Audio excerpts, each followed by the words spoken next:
And it's not time for your policy breakdown. Now, I haven't touched on this issue in a while, but I do want to bring it up because our good friend Senator Elizabeth Warren laid out a new plan this week that would force millionaires and billionaires, right? They would pay more in taxes, and they would use that revenue to help students refinance their student loan debt. As part of the Higher Ed Not Debt campaign launched a couple days ago, Warren argued that America is facing the truth that we need to invest in students. Are we going to invest in students, or are we going to invest in millionaires? The question that we need to ask ourselves. The bill she's introducing would basically create the Buffett rule, and they would use that money from the Buffett rule to pay and help students refinance their student loan debt, consolidate, refinance. Right now, student loan debt is at $1.2 trillion of outstanding debt, and that debt is going into default faster and quicker than anything else, and it is all because students want to pursue the American dream.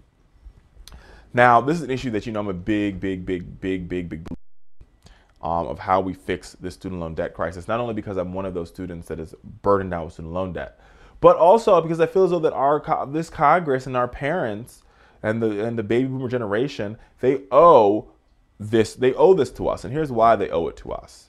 This is about a domino effect, right? Because as students like myself, or former students like myself, and folk in my friend group, right? If we aren't working, we should our parents and the pre-generation want us to get the best jobs possible. Because if we get the best jobs possible, we create the best innovation. Not only can we save their lives by coming out with new medical inventions and blah blah blah blah blah blah blah blah, but we also pay into Social Security and Medicare. So we're paying into the system. If we're getting paid less, then how can we pay into a system that they have to benefit off for the next 10 to 15 to 20 years? That's beyond the point. This is about the American dream for me. This is about the American dream and making the American dream real for millions of Americans. And sadly, because of the culture that we've created where folks are forced to borrow for their American dream, we are putting our American dream on a credit card. And to me, that doesn't make any sense. It doesn't make any sense to me. Why is it that we can't put the American dream? Why can't the American dream just be paid for in full? And the reason why I say all that is because there's a couple of reasons. Reason number one, millionaires and billionaires and corporations have lobbyists in Washington.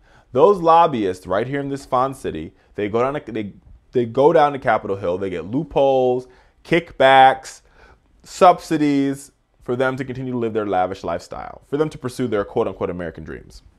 And I mean that very loosely, right? So they can go out, have billion-dollar farms, super farms. They can go out, they can drill oil and get paid. The government pays them to do it, right? So you have that. That's reason number one. So these millionaires and billionaires, they are eating high off the government hog, right? High off the government hog. Nobody's saying anything about it. No ands or buts about it. I mean, there's some Democrats that are saying this is horrible, but John Boehner, Eric Cantor, Louis Gohmert, they all line up to vote for these type of bills that make sure these millionaires and billionaires keep making billions of dollars in profits. One. Two. Right? We spend so much money in this country at the Pentagon and on defense spending, whether it's a new plane, a new Humvee, new technology. Most of it goes to government contractors to preserve our national security. What happens to our national security when we're not developing a nuclear physicist anymore? What happens when we don't have enough nuclear physicists in the marketplace and China is outnumbering us, nuclear physicists 10 to 1, or, civil engineers 10 to 1, or biologists 10 to 1? That is a threat to our national security. The student loan debt crisis in America is a threat to our national security because if our students and our young people, the millennials, aren't fleet-footed enough to make the changes we need to make our country stronger and make our country safer, we could be in peril and trouble for years to come. This could be possibly the end of the quote-unquote reign of America being the world's largest global economy. And number three, we're the only developed country in the world that does not invest in our young people. We don't invest in our young people. We don't invest in their well-being. China, India, Europe, they put billions, millions of dollars, billions and millions, some of them trillions of dollars into their education system because they know what we used to know. Funding education funding college, funding higher learning benefits the country in the long term. Conservatives are here for the short-term gain. Short-term gain, short-term electoral wins. We need a long-term strategy to make sure that we preserve America, not only for us and the millennial generation, but for our kids and our kids' kids and our kids' kids' kids' kids. That could only happen if and when we make the start right now to say we're going to find a way to fix student loan debt crisis in this country. Sadly, what we've seen, if we spend more time focusing on lowest learner and the IRS and Benghazi than we do on this crisis happening right here. This crisis, I would even call it a scandal. It's a scandal that we have $1.2 trillion in student loan debt that nobody's doing anything about. That is a travesty, it's a scandal, it's a crisis, and it should demand the attention of all of our elected officials, whether Democrat or Republican. Every elected official should be called down to the mat to address student loan debt crisis. I'm sorry. It can't just be folks like me, young folks, talking about it, or Elizabeth Warren. This needs to be a global conversation here in the United States. We need to talk about it. Every nook and cranny, we need to have this conversation because this is about America's national security, about America's freedom. It's about preserving America for the next generation. And until we fix that, America, until we get that right, our country will always be on the wrong track. Let's make the investment in our students right now. Let's make the investments in millennials right now. That's how we spur innovation. That's how we spur rejuvenation. That's how we spur reinvention. That is how we spur making America work for those who work for a living.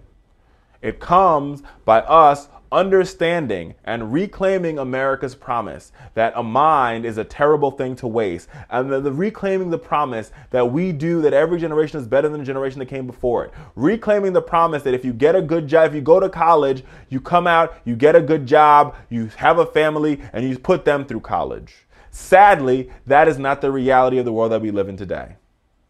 In America, that has to change. And it can only change, and it will only change when we demand more of our elected officials.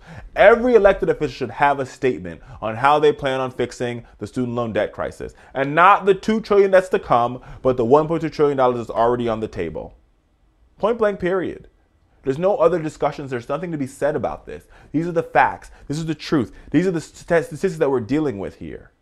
And the impacts of this $1.2 trillion is heart-wrenching, the impact of it. And it's going to get worse every day until we decide to get something done, fix this problem. We can only fix it if we work together. We can only fix it if young people come together and demand change from our elected officials. It can't be held at one think tank or another think tank or one union or another union. This has to be a nationwide conversation. Members should go home when they go back to their district and face an onslaught of young people and their parents and their grandparents and their grandparents' parents and their great-great-grandparents and their kids and their brothers and their sisters demanding an answer to the student loan debt crisis in America. I got to tell you, folks, if we want to fix this, it's how we get it done. That is absolutely, positively how we get it done. Let's start this movement right here, right now, today. Youth power, together, united, understanding that when we unite, we can alter the course and we can change the direction of this world. But it requires that we demand more from our elected officials when we don't get it.